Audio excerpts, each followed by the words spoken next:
Desidido ang Makabayan Bloc na ituloy ang pagsasampa ng reklamo laban sa Philippine National Police kaugnay ng umunoy profiling sa mga miyembro ng Alliance of Concerned Teachers. Sinabi ni Representative Isagani Zarate sa isang panayam na nalalagay sa panganib ang buhay ng mga guro na isinasailalim sa pagsusuring ito. Isa rin anya itong uri ng panggigipit o pananakot sa mga mamamayan na ipinaglalaban ng kanilang karapatan. Sa ngayon ay pinag-aaralan pa niya ng kanilang mga abogado ang reklamong isasampa laban sa mga pulis. Sasampahan ng kasong administratibo ng Philippine National Police si Daraga Mayor Calvin Baldo kaugnay ng pagkakasangkot sa pagpatay kay Ako Bicol Party List Representative Rodel Batucabe at sa umano'y anomalya sa paggamit ng pondo ng bayan ng Daraga. Narito ang report ni Lea Ilagan. Bukod sa reklamong double murder at 6 counts ng frustrated murder na nakahain sa Department of Justice, sasampahan rin ang kasong administratibo ng PNP Criminal Investigation and Detection Group si Daraga Mayor Calvin Baldo. Ayon kay CIDG Director, Police Chief Superintendent Amador Corpus, kabilang sa mga isasampa nilang reklamo ang violation of standards at conduct prejudicial to the best interest of the service dahil sa pag-uutos sa pagpatay kay Congressman Batucabe. Mahaharap rin ito sa reklamong paglabag sa Graft and Corrupt Practices Act dahil sa hindi tamang paggamit ng pondo ng pamahalaan dahil sa pagpapasweldo nito sa iba pang mga akusado sa krimen ng 7,000 piso buwan-buwan kahit hindi mga lehitimong empleyado ng City Hall. Our lawyer is coordinating with kung ano pa ang pwedeng criminal and administrative charges that will be filed with the Ombudsman. Nais din ng CIDG na isailalim sa preventive suspension si Mayor Baldo sa loob ng 6 na buwan. Kinumpirma din ni Corpus na isinama na rin nila sa kasong double murder at 6 counts of frustrated murder ang driver ng SUV na si Ramon Marbella. Si Marbella ang sumundo sa mga suspect matapos patayin ng mga ito si Batucabe. Ito rin umano ang nagbigay ng 97,000 pesos sa live-in partner ng gunman na si Henry Yuson alias Romel matapos ang nangyaring krimen. Isinama na po sa supplemental po na kasama po siya as co-conspirator po. And initially kasi po, he was been tagged as per sa witnesses, the statement ng witnesses na siya yung driver nga ng SUV na nagsumundo tamo ito. Ikinatuwa naman ng CIDG ang pag-aproba ng DOJ sa kanilang hiling na ilagay sa lookout bulletin ng Bureau of Immigration ang mga suspect kabilang si Mayor Baldo at ang leader ng Concepcion Gun for Hire Group na si Gilbert Concepcion alias Vic at ang kapatid nito na si Agaton. Lea Ilagan, UNTV, News and Rescue, Campo Crame. President Donald Trump has walked out of a meeting with Democratic leaders as negotiations broke down on the 19th day of a U.S. government shutdown. Beverly Saison reports. U.S. President Donald Trump walked out of talks with Democratic congressional leaders on Wednesday, January 9th, over funding for a border wall with Mexico, and said on Twitter the White House meeting to end a government shutdown was a total waste of time. On the 90th day of a partial government shutdown caused by the disagreement over the wall, a short meeting between Trump, Senate Democratic leader Chuck Schumer, and House of Representatives Speaker Nancy Pelosi and other leaders ended in acrimony with no sign of a resolution. Exasperated Democrats called Trump's behavior a temper tantrum and said the meeting broke down when they refused to commit to funding his proposed southern border wall. Schumer told reporters outside the White House that Trump asked Pelosi if she would fund the wall. He asked Speaker Pelosi, will you agree to my wall? She said no. And he just got up and said, then we have nothing to discuss, and he just walked out. Again, we saw a temper tantrum because he couldn't get his way, and he just walked out of the meeting. Trump said earlier on Wednesday that he had a right to declare a national emergency to build a wall on the southern border if no deal with Congress can be reached on his request for $5.7 billion for the project. Democrats plan to test Republicans' resolve on the issue by advancing a bill to immediately reopen the Treasury Department, the Securities and Exchange Commission, and several other agencies that have been partially shut down since December 22nd. He thinks maybe they could just ask their father for more money, but they can't. And we think that the collateral damage that he is causing I'm going to yield to the leader to talk about that. Democrats are eager to force Republicans to choose between funding the Treasury's Internal Revenue Service at a time when it should be gearing up to issue tax refunds to millions of Americans and voting to keep it partially shuttered. Beverly Sison, UNTV News and Rescue, USA. Bolivian activists have decided to begin a hunger strike to demand a ruling from the Supreme Electoral Tribunal on whether or not to allow longtime authoritarian President Evo Morales to run in the presidential elections of 2019. Victor Cosare has the story. A hunger strike in La Paz against President Evo Morales entered its 23rd day on Wednesday as protests step up against Morales after he was given the green light to run for the presidency again. Last year, Morales' movement, the Socialism Party, successfully asked the courts to rescind legal limits barring elected authorities from seeking re-election indefinitely, clearing the way for the incumbent to pavement to seek another term. But despite the green light, protesters have denounced the move, with this group of citizens launching a hunger strike in a local square. It has come despite a 2016 referendum when 51% of voters rejected Morales' proposal to end term limits. Morales, a former coca farmer in power since 2006, had previously accepted the results of a referendum in 2016, but he later reversed course, saying that while he was willing to leave office, his supporters were pushing for him to stay. Historically unstable Bolivia has enjoyed relative calm and prosperity under Morales, the country's first indigenous president. Approval ratings for Morales, a fierce critic of capitalism and ally of embattled Venezuelan socialist leader Nicolas Maduro, hover at around 50%. Morales says his first election took place under Bolivia's previous constitution and therefore did not count under the now defunct two-term rule. Victor Cosare, UNTV News and Rescue. A group of doctors saved the life of a 26-year-old patient from a death whose heart stopped beating for 72 hours in East China's Fujian province. Kat de Maraos reports. On January 1, a 26-year-old female had ventricular fibrillation when she was receiving treatment at the first affiliated hospital of Xiamen University.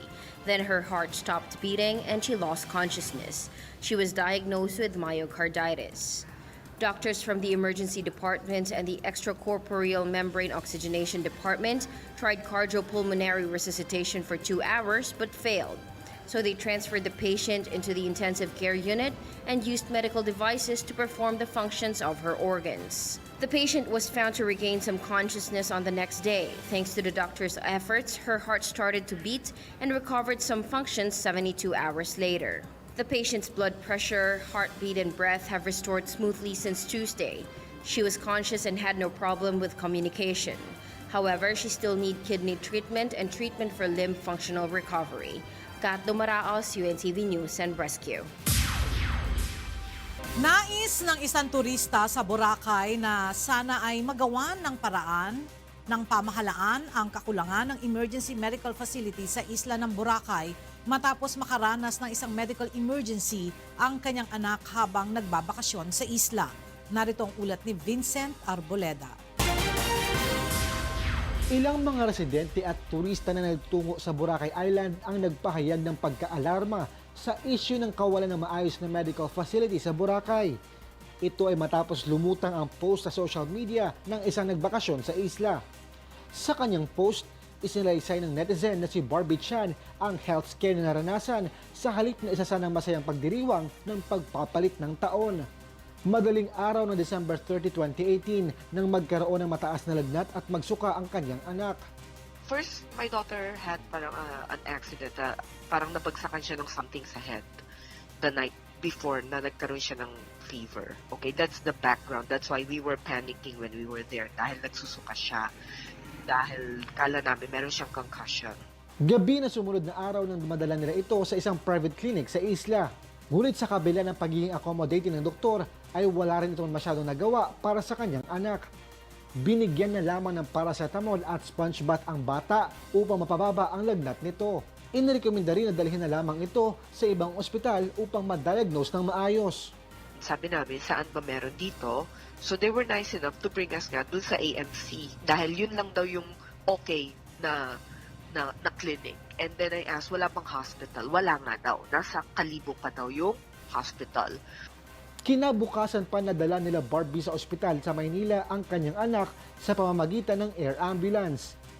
Nasa maayos na nakalagayan ngayon ang bata, ngunit ayon sa pamilya Chan, na sana'y magawa ng aksyon ng pamahalaan na magkaroon ng emergency medical facility sa Boracay.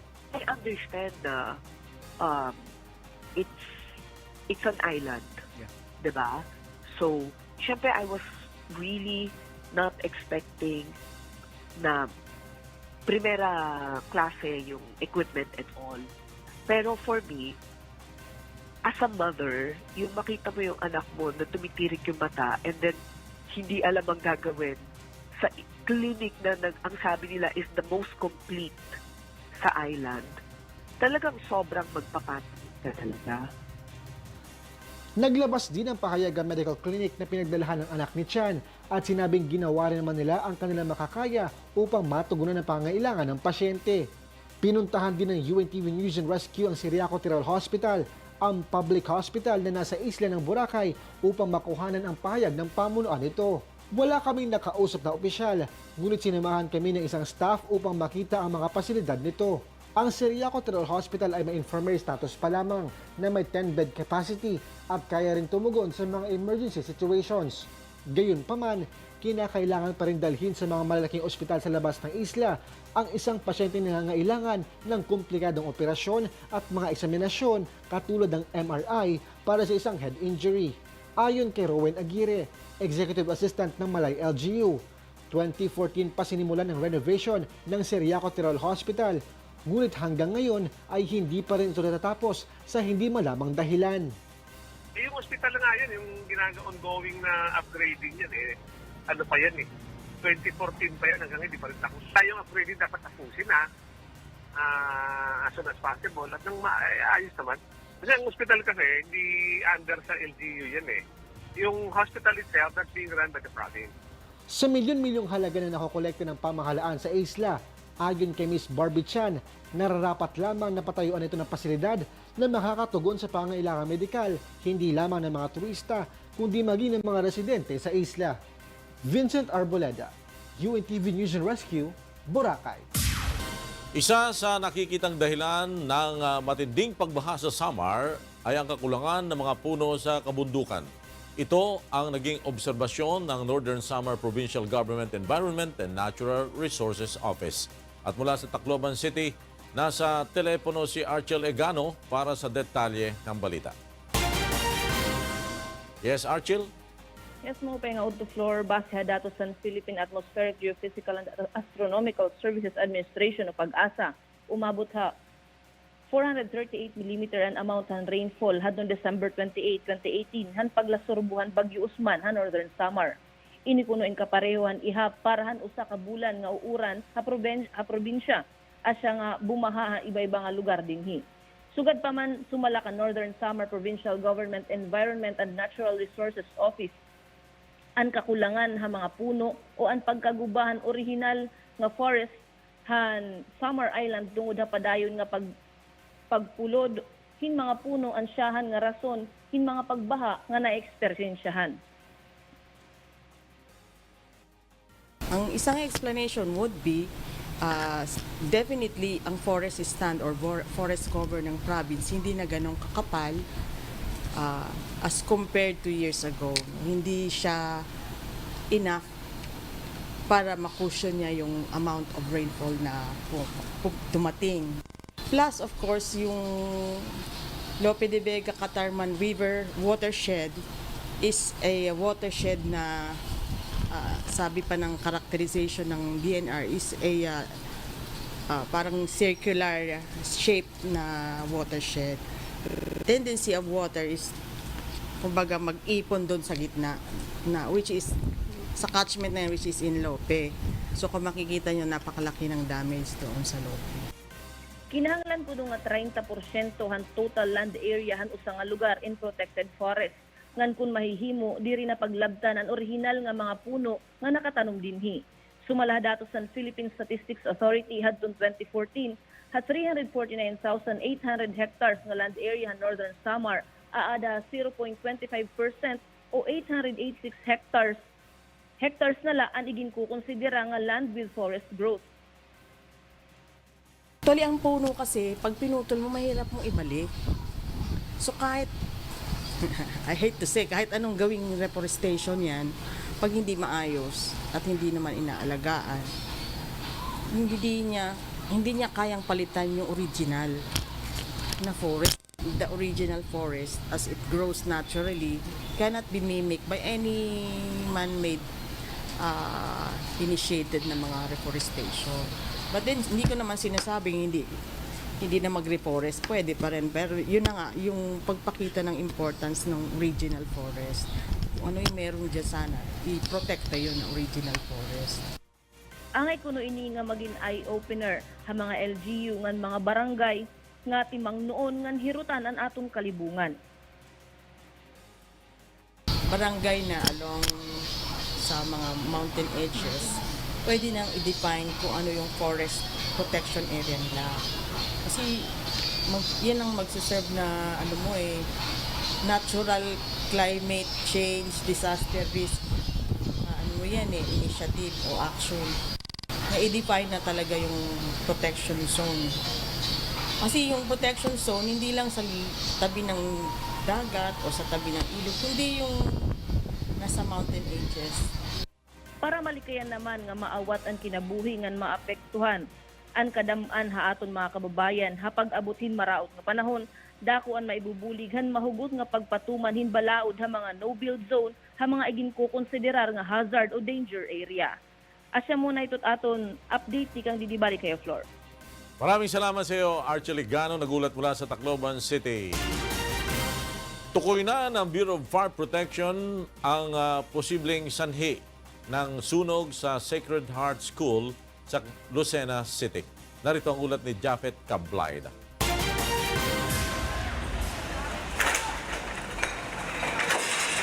Posibleng problema sa mga kable ng kuryente ang dahilan ng sunog sa Sacred Heart School sa Lucena City noong January 1. Ayon sa inisyal na investigasyon ng Bureau of Fire Protection Lucena City, short circuit sa linya ng kuryente ang pinagmulan ng sunog. At dahil luma na ang gusali kaya mabilis na kumalat ang apoy. Nag-lift na kami ng evidence, isang plastic ng ashes and debris. At the same time, yung electrical wirings kasi we are suspecting na the cause of the fire is due to electrical short circuiting. Yun po yung theory na pinuprove namin sa ngayon. Samantala, bagamat natupok ang classrooms ng college department kabilang na ang administration building at computer laboratory ng naturang paaralan, nananatiling secured at intact ang database at records ng bawat estudyante. Naglabas na rin ang pahayag ang pamunuan ng eskwelahan na magre-resume na ng klase sa Lunes, January 14. Pansamantalang gagamitin ng college ang classrooms ng junior at senior high department at iba pang pasilidad na dinadamay sa sunog. Isinasaayos na rin nila ang schedule ng klase sa bawat pasilidad. Sa ngayon ay nag-organisa na rin ng fund drive ang alumni at pamunuan ng Sacred Heart School upang makalikom ng halaga at kagamitan na makatutulong sa pagsasaayos ng nasunog na paaralan. Japhet Cablaida, UNTV News and Rescue, Lucena City. Pangunahing isusulong ni Dr. Willie Ong ang mga programang pangkalusugan sakaling pala rin siyang magwagi sa pagkasenador. Mula sa Quezon City, nasa telepono si Ray Pelayo para sa detalye ng balita. Go ahead, Ray. Flor, sumalang kanina sa programang Get It Straight with Daniel Razon, si Dr. Willie Ong. Isa ito sa mga nasa radar na ngayon nasa 19 na pwesto mula sa 63 pagpipilian sa pagkasenador base sa SWS survey noong December 2018. Bitbit ito ang 25 taong karanasan sa serbisyo publiko sa pagsabak sa May 2019 midterm elections. Kilala si Ong sa pagbibigay nito ng serbisyong medikal. Masarap makatulong 1, 2, 3, pero baka makatulong tayo ng 1,000, 2,000. Why not, di ba? Baka may gusto pa ang Diyos na paggawa sa akin. Yun lang talaga ang purpose ko. Isa rin sa naging inspirasyon ni Ong ang iba't ibang mga public service sa Pilipinas. Nakikita ko yung ginagawa sa UNTV, libreng gamutan, libre lab test. At alam ko yun, nababalitaan ko sa mga mahirap kong pasyente. Marami pumupunta dito sa inyo. Pero gusto ko sana, pag nakita ko kasi isang matutulungan, like yung mga example lang, heart patients, yung mga may congenital heart, kaya natin tulungan isa, 250,000, 5,000 sila. Dami. Paano yun? Ang unahin sa mga isusulong ni Ong ang tinatawag niyang goals. Ito ay ang pagbababa sa presyo ng mga gamot o ibigay ito ng libre sa mga pasyente. Nais din itong maging libre ang mga simpleng operasyon at may malinaw na advice o payo mula sa mga doktor. Isusulong din niya na maging libre ang mga laboratory test at matiyak na ligtas ang mga gamot, bakuna at pagkain ng publiko. Itinuturing naman ni Ong na health problem ang addiction sa illegal na droga sa bansa. Kahit nais nitong i-decriminalize ang illegal drugs sa mga nahuhulihan ito gaya ng ginagawa sa ibang bansa. Ang kailangan lamang anya ay mabigyan ng sapat na atensyon ng mga nalululong sa droga para magamot ang mga ito. Kasi parang sinasabi nyo, i-libre na natin yan, i-decriminalize na natin yan. Yung konti lang, yung less than 1 gram. Yung less than 1 gram, pag nahulihan, ipapadiretso na sa rehab. Hindi yung dadalhin sa kulungan, makukulong siya doon. At na-addict siya doon, di naman siya kriminal, nahulihan lang siya konti, sasama mo doon sa mga kriminal. Pag doon sa kulungan natin, ano problema? Napakataas ng TB, tuberculosis, HIV, AIDS, mataas din sa kulungan. Sa ngayon ay pang 22 na sa Pilipinas ang Facebook page ni Dr. Ong na may mahigit 9 milyong followers, habang pang-43 naman ang kanyang YouTube account na may mahigit 840,000 subscribers. Flor? Maraming salamat sa iyo, Ray Pelayo, nagulat mula sa Quezon City.